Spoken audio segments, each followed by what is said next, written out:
Assalamualaikum warahmatullahi wabarakatuh. Alhamdulillahi rabbil alamin. Wassalatu wassalamu ala asyrafil anbiya'i wal mursalin wa ala alihi wa sahbihi ajma'in. Rabbi shrah li sadri wa yassir li amri wahlul 'uqdatam min lisani yafqahu qawli. Alhamdulillah. Pertama sekali, mari kita mulakan majlis kita dengan baca umul kitab Al-Fatihah. Al-Fatihah. A'udzu billahi minasyaitonir rajim. Bismillahirrahmanirrahim. Alhamdulillahi rabbil alamin. Arrahmanir rahim. Maliki yaumiddin. Iyyaka na'budu wa iyyaka nasta'in. Ihdinas siratal mustaqim. Siratal ladzina an'amta 'alaihim ghairil maghdubi 'alaihim waladdallin. Amin. Alhamdulillah. Selamat datang ke kelas bengkel penulisan cerpen secara online. Pertama kalinya saya berlintas langsung dalam video-video seperti ini. Tidak seperti biasa kita buat bengkel secara berdepan, bersemuka antara penceramah ataupun moderator dengan audiens ataupun khalayak kita. Jadi ini kali pertama dan kita terpaksa mengikut arus peredaran perkembangan IT ketika ini yang memerlukan kita memodifikasikan sesuatu situasi berdasarkan kondisi semasa. Okey, kita terus kepada program kita hari ini. Sebagai makluman yang telah saya umumkan terdahulu, terdapat 3 tahap pelatihan yang akan kita lalui sepanjang bengkel penulisan cerpen ini. Okey, saya sinopsiskan secara ringkas supaya kita dapat reflect semula. Tahap 1, waktu yang kita perlukan kira-kira 6 jam. Itu bukanlah waktu yang compulsory, tetapi mungkin masa-masa yang mungkin kita boleh ubah sesuai berdasarkan situasi semasa. Dalam tahap 1 ini merupakan asas tentang pemahaman kita terhadap cerpen, dengan sub-sub topik seperti pengenalan definisi cerpen seperti lalu, ciri-ciri yang kedua, ciri-ciri yang harus ada pada sebuah cerpen sebagai batang tubuh cerpen itu, macam mana dia punya kriteria. Dan ketiga, idea, persoalan, ilham, pandangan seorang penulis dan lain-lain yang kita boleh garapkan sebagai satu perspektif untuk kita memulakan gerak langkah sebagai seorang penulis. Jadi ada 3 subtopik dalam tahap yang pertama itu yang akan kita cuba lunasi dalam waktu lebih kurang 6 jam. Mungkin 2 kali pertemuan ataupun 3 kali pertemuan. Modul latihan yang akan kita jalankan mungkin fleksibel. Antaranya kita mungkin secara teori begini, kuliah yang telah dirakam terlebih awal untuk kalian nikmati, fahami dan juga go through lah secara sepintas lalu. Yang kedua, secara mungkin online meeting menggunakan sistem Zoom ke ataupun video call yang untuk kepastian sesuatu isu. Yang ketiga, latihan setempat, iaitu ketika kita berada dalam online itu ataupun latihan pasca online boleh berlaku. Kemudian yang keempat, barangkali kita ada sesi penghantaran mesej ataupun WhatsApp ataupun email untuk memperjelaskan secara lebih detail beberapa item yang mungkin berbangkit daripada para peserta. Itu antara metodologi yang akan kita jalankan mengikut situasi sekarang ini. Jadi okey, bersedia semua ya? InsyaAllah. So kita akan mulakan dengan sesi yang pertama, iaitu subtopik pengenalan dalam kurungan definisi cerpen sepintas lalu. Dalam subtopik ini saya akan cuba menghuraikan sedikit sebanyak tentang beberapa istilah seperti limitasi, idea, realiti, imajinasi, kreativiti, estetika, media bahasa, prosaik, naratif, dialog, puitik, genre ataupun genre dan kategori. Itu antara komponen yang ada pada subtopik yang pertama ini. Okey, cuba saya tanya satu soalan. Anda jawab dalam hati. Apa itu cerpen? Ya, apa itu cerpen? Ada jawapan? Okey, saya tidak mendengar, tetapi anda fikirkan jawapan itu dan cuba sinkroniskan dengan maksud yang akan saya fahami mengikut pendekatan saya tersendiri.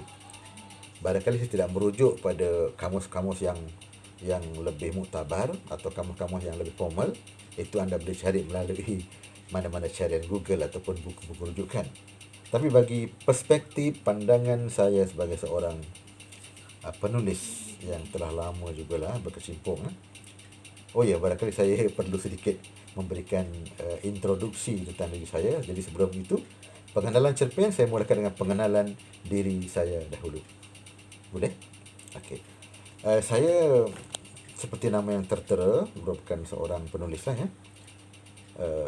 Sebenarnya saya berdiri sebagai seorang nama yang asal Samirun bin Rahmat.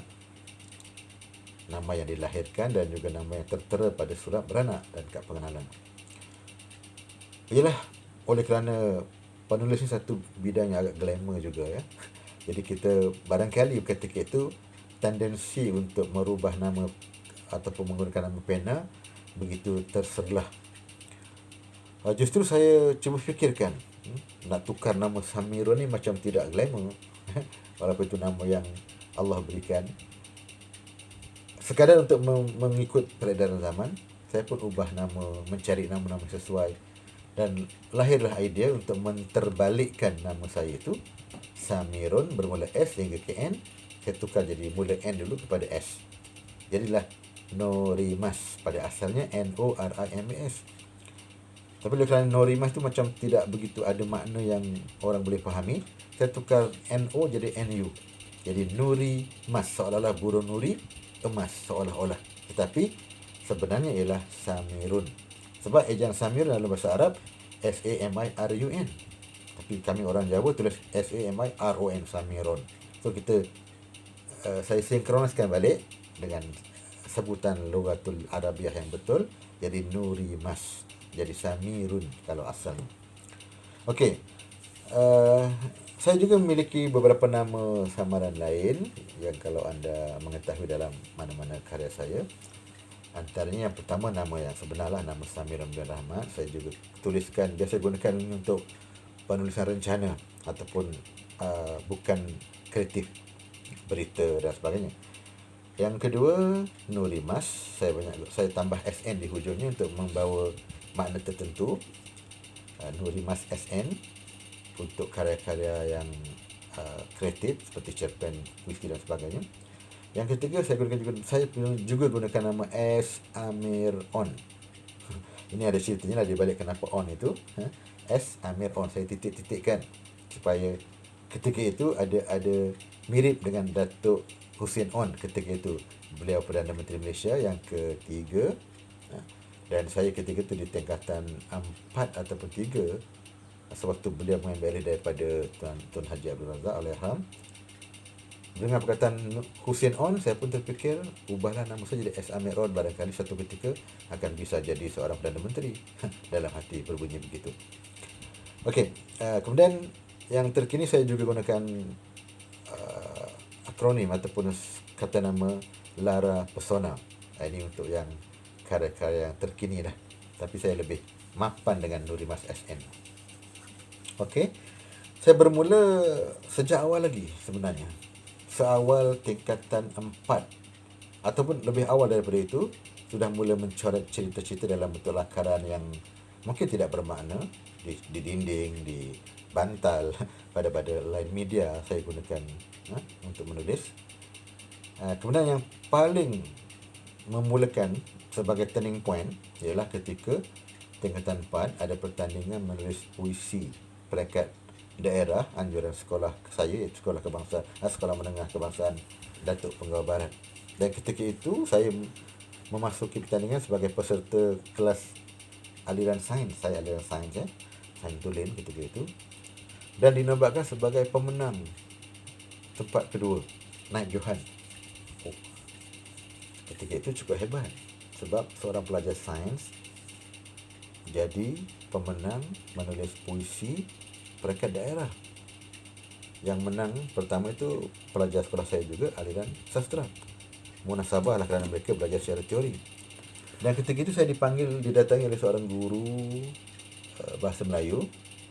Ironisnya guru itu adalah seorang guru berbangsa Cina dan juga penulis yang mapan ketika itu. Beliau bernama Cikgu Sio Yiwo di Pontian. Beliau lepasan UKM dalam bidang bahasa Melayu lah. Beliau panggil saya dan memberikan satu apresiasi, pujian, galakan kerana beliau terpesona dengan cara gaya penulisan saya ketika itu. Saya masih ingat lagi tajuknya ialah Kecintaan Tanah Air. Tajuk puisi itu bertemakan patriotisme. Okey, bermula dari situlah saya mula terus menulis hinggalah agak prolifik. Sebelum itu saya pernah juga menghantar karya pada majalah sekolah. Tapi malangnya cikgu ataupun sidang editor ketika itu tingkatan 2 tak silap, saya hantar sebuah cerita agak klasik, kisah seperti kisah Tuah dan juga Penihang Jebat. Malangnya ditolak dengan satu sindiran sinis oleh guru tersebut yang dia kata, awak ni datang dari planet lain ke? Jadi seolah-olah karya saya itu terlalu asing untuk dinikmati oleh khalayak sekolah ketika itu. Itu yang pertama. Yang kedua, menang puisi. Okey, kedua-duanya memberikan satu impak yang mendalam pada saya. Pertama, saya agak tidak dihargai, karya saya tidak mematangkan semangat. Yang kedua, saya dihargai dengan memenangi satu sayembara puisi, lalu meningkatkan dan melonjakkan lagi motivasi. Bermula situlah saya menulis hinggalah saya masuk ke tingkatan 6. Saya buat sebuah cerpen yang juga cikgu Cina tadi yang menjadi guru bahasa Melayu tingkatan 6 sangat saya respect. Beliau lah berikan galakan. Dia kata dalam ujian yang selama 2 jam itu, saya membuat cerpen untuk kategori penulisan karangan, dan beliau kata bukan senang nak buat cerpen dalam masa 2 jam, dan saya melunasinya. Lalu diangkat cerpen saya itu sebagai sebuah karya yang okey lah dimasukkan dalam majalah sekolah. Okey, habis di peringkat awal, masuk ke maktab perguruan. Lepas tingkatan 6, saya tidak dapat melanjutkan pelajaran ke mana-mana IPT pengajian tinggi, tetapi diterima masuk ke maktab perguruan Kota Baru. Okay, di situ saya pun bermula terus meningkatkan lagi aktiviti hinggalah saya terkenal di sekolah di maktab sebagai seorang sastrawan atau sebagai seorang pendeklamator.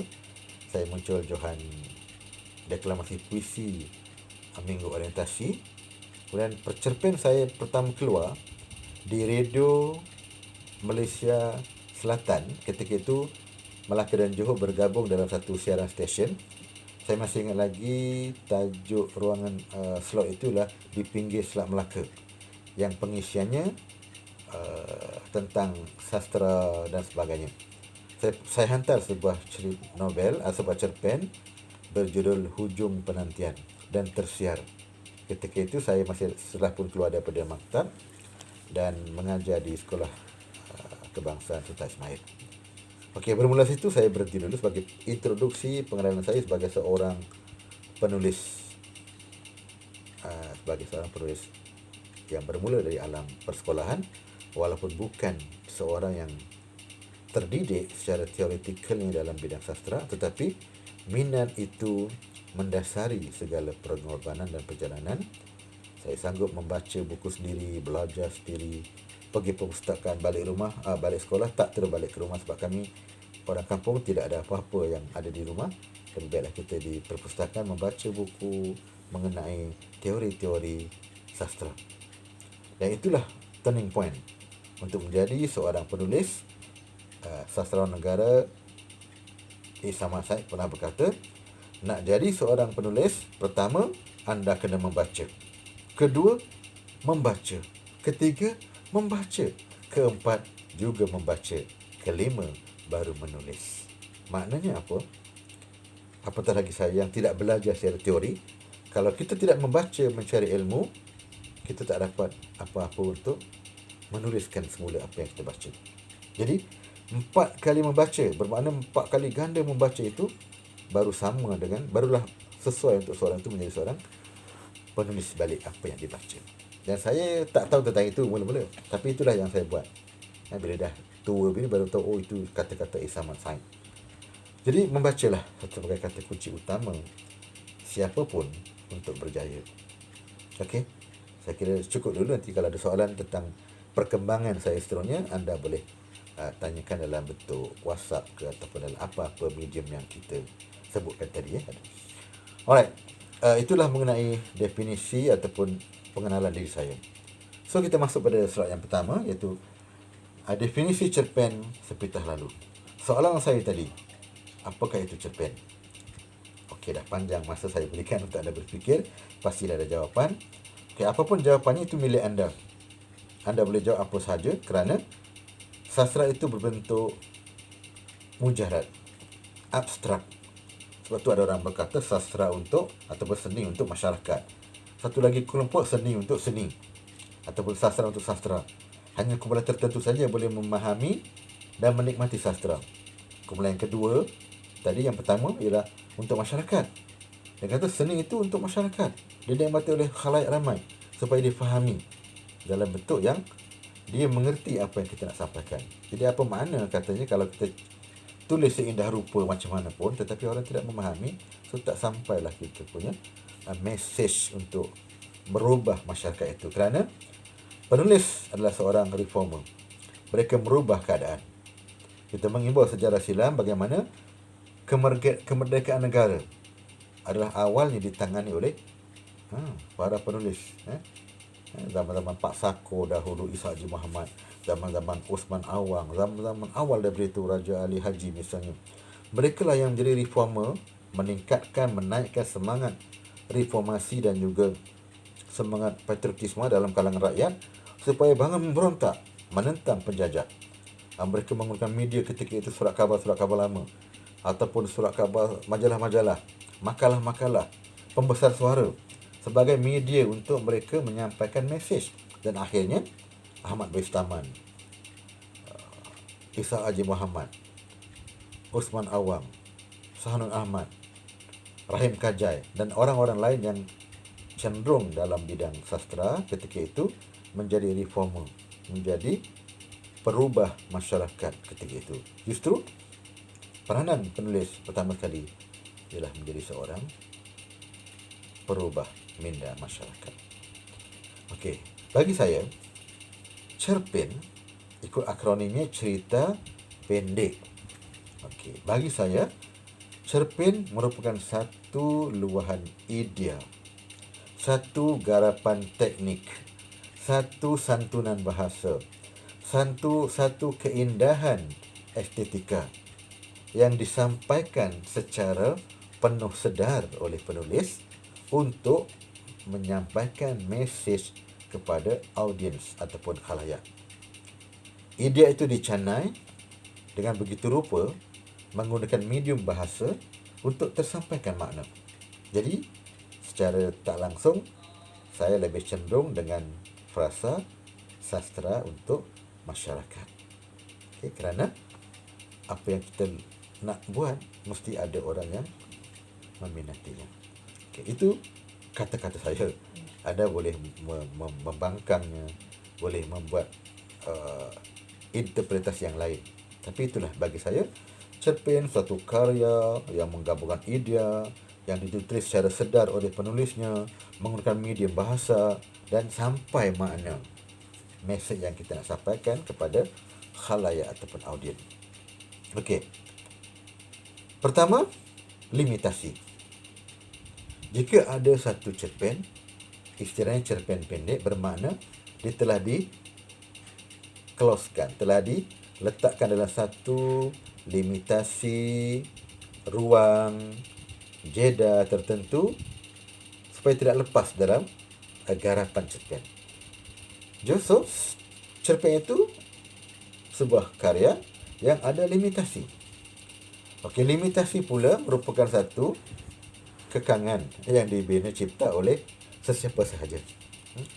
Kalau seorang kolumnis surat khabar, katakan editor, yang hanya meruangkan waktu yang ruang sedikit, maka dia kata cerpen di sini boleh memuatkan kira sekitar 1000 patah perkataan.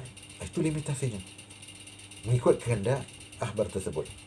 Akhbar yang lain, sebagai contoh, saya berikan contoh ya, di Selangor kini dia mahu sekitar 800 perkataan. Berita harian tidak lebih 1700 patah perkataan. Lain-lain media juga memiliki limitasi tertentu. Okey, secara globalnya, secara yang telah disepakati oleh para ulama cerpen, cerpen itu tidak boleh lebih daripada 5,000 perkataan. Antara 0 hingga 5,000 patah perkataan. Bermakna ada akhbar yang nak sampai 1,000 pun boleh, sampai 2,000 pun boleh, sampai 3,000 pun boleh. Ada sayembara, saya sertai itu 2,500 hingga 3,000. Itu kehendak mereka. Ada sayembara pula hanya sekitar 1,500. Jadi itu masih berada dalam limitasi 5,000 patah perkataan. Okey.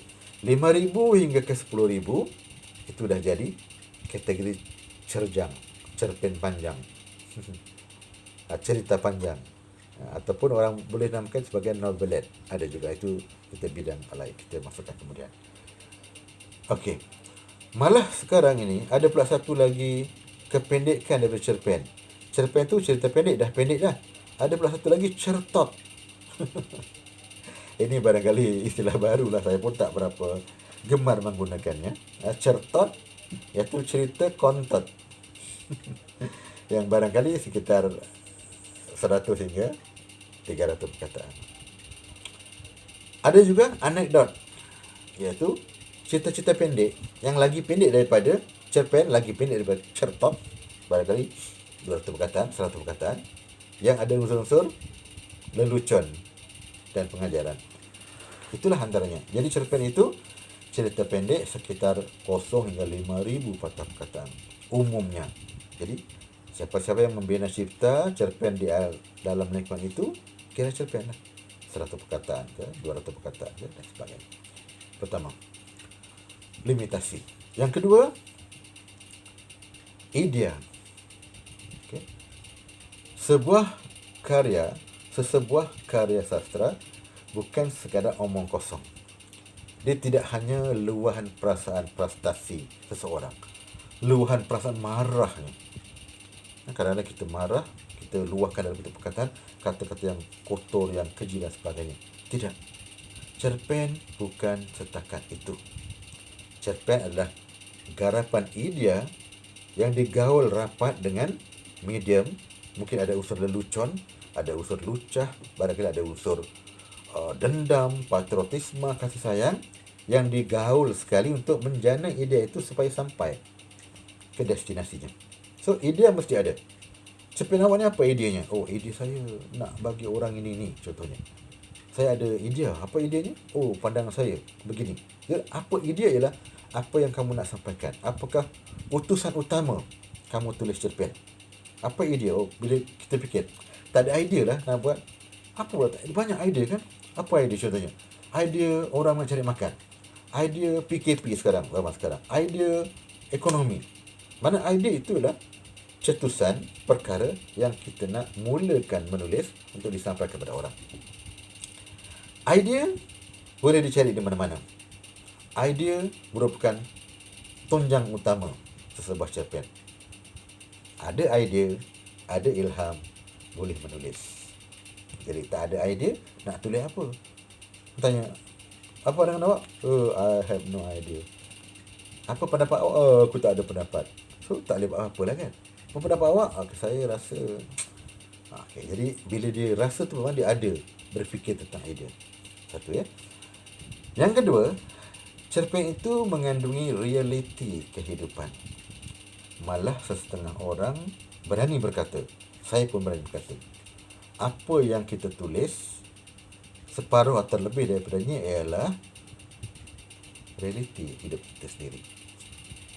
Realiti penulis itu sama ada dia mengalami secara realia, dia sendiri yang berdepan dengan isu itu. Katakan dia buat satu contoh cerita penarik beca, sama ada watak dia itulah aku itu sendiri, dia sebagai penarik beca, ataupun papa dia, ataupun orang-orang yang hampir dengan dia. So maknanya cerita itu adalah cerita real yang berlaku, sama ada di hadapan matanya, dialaminya, ataupun di reka. Masalah kata reka. Tapi subjek utamanya ialah realiti. Penarik beca itu realiti yang pernah dilihat. Satu. Yang kedua, sama ada cerita itu realiti yang didapati daripada unsur lain. Contohnya daripada pembacaan. Dia tengok cerita TV, dia dapat idea. Jadi cerita itu dah separuh realiti, sebab dia tidak mengalami secara bodinya, secara fizikal, tapi mengalami secara gunakan panca indera, melihat, membaca dan sebagainya. Okey, itu pun dah jadi satu idea. Dan realiti itu biasanya cerpen itu kadang-kadang mendahului realiti. Okey, bagi contoh dahulu, jarang benar kita dengar perkataan mayat disumbat, dikerat beberapa belas patah, lalu ketul-ketul itu disimpan dalam peti ais. Tak pernah dengar pun. Tetapi dalam sebuah cerpen, dalam sebuah cerita, kadang-kadang ada dah begitu. Hingga kan kita kata cerita kartun, pelik cerita ni, mana munasabah macam tu. Rupanya realitinya ada berlaku. Ada anak bunuh mak, ada baby dicincang-cincang, dicampak ke longkang. Asalnya cerita-cerita yang begitu sadis, tetapi dah jadi realiti rupanya. Okay?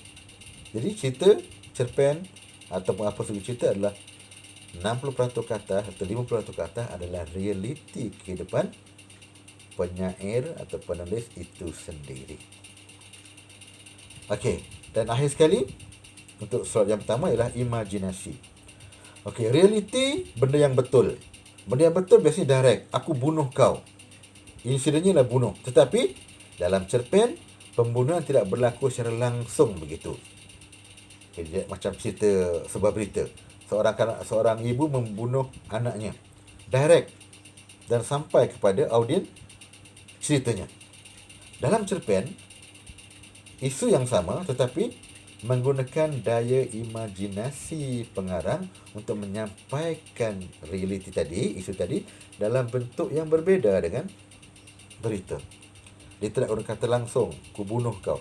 Seorang lelaki telah membunuh isterinya, direct. Tapi ini, dia gunakan daya imajinasi, daya fikir dia, satu yang mungkin di luar daripada batas fikir manusia. Jadi justru karya yang realiti tadi disenggamakan, dengan dikacukkan dengan ciri-ciri imajinasi.